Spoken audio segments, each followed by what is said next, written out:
امام علی مقام ابھی ظاہری دنیاوی عمر کے لحاظ سے بہت کم سن ہے. میں چھوٹا نہیں کہہ رہا کیونکہ وہ کبھی چھوٹے تھے ہی نہیں، وہ چھوٹے تو کبھی تھے ہی نہیں. کم سن ابھی زندگی ان کی شروع ہوئی تھی دنیاوی. حضور صلی اللہ علیہ وسلم کی گود میں کھیل رہے تھے. اچانک میرے آقا کی آنکھوں سے آنسو جاری ہو گئے. جو خاتون قریب موجود تھی، 2-3 روایتیں ہیں، اس میں حضور صلی اللہ علیہ وسلم کی زوجہ محترمہ کی بھی روایت، حضور کی چچی کی بھی روایت، وہ قریب تھی. عرض کیا آپ بچے سے کھیل رہے تھے، خوش ہو رہے تھے، اب آنکھوں میں آنسو آ گئے، کیا وجہ ہے؟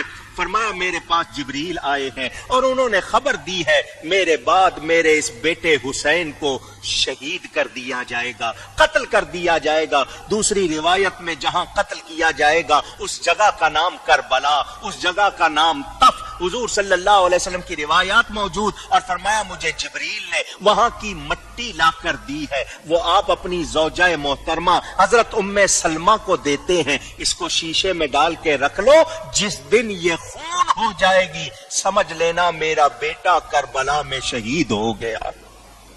مٹی خود بخود کیسے خون ہو جائے گی، یہ بات بھی قابل غور.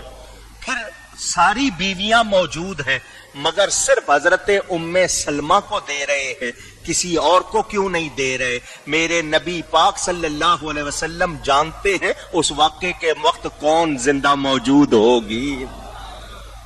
اندازہ کیجئے حضور صلی اللہ علیہ وسلم خبر دے رہے ہیں. یہ خبر حضرت سیدہ فاطمہ زہرا نے سنی، حضرت مولا کائنات سیدنا علی نے سنی، گھر والوں نے سنی، ازواج مطہرات نے سنی، پھر حضرت امام حسن کو بھی ملی، امام حسین کو بھی یہ خبر ملی.